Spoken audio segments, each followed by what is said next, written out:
Now, what's so beautiful about a 4-bar mechanism is that with a few minor adjustments, you can completely transform what the mechanism does.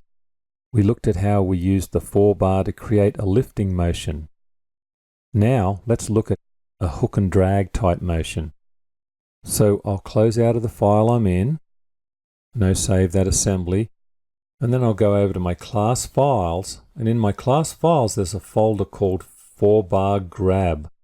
I'll open that folder and then open up the assembly called 4-bar grab assembly. Now we're back to our basic mechanism, and what we'd like to do is make some changes to this basic mechanism to create that hook and drag motion.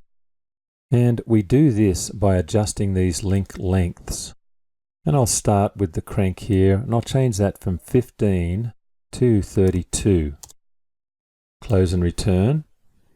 And now I'll change the ground link from 50 to 90.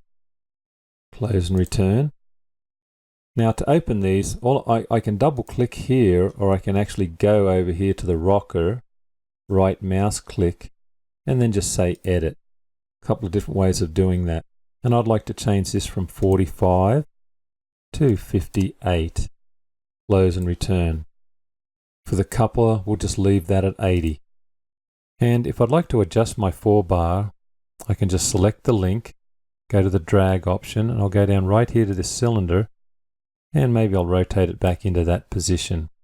Now, we're going to do the same thing as we did earlier with the bucket lift, and we're going to create a new coupler link. And so I'm going to go to Create in Place, and I'll just take the defaults here, select the green check mark, and I want to create a new file called drag1, and I'll save that. And so I'd like to start by going to Project to Sketch and borrowing some information, and I'd like to lock to this plane, the XZ plane, and I'm just going to borrow the circles right here. And let's go and look at this from the front on, so I can go and look at that, the front view.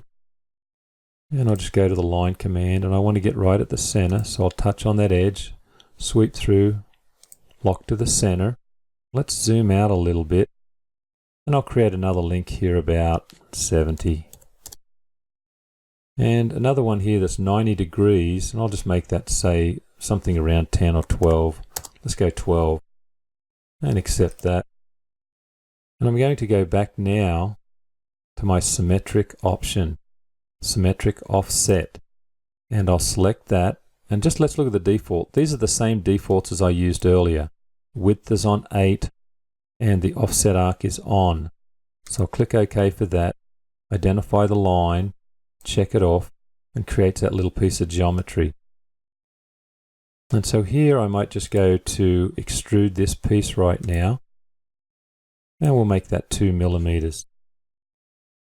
And now I'll close and return back to my assembly.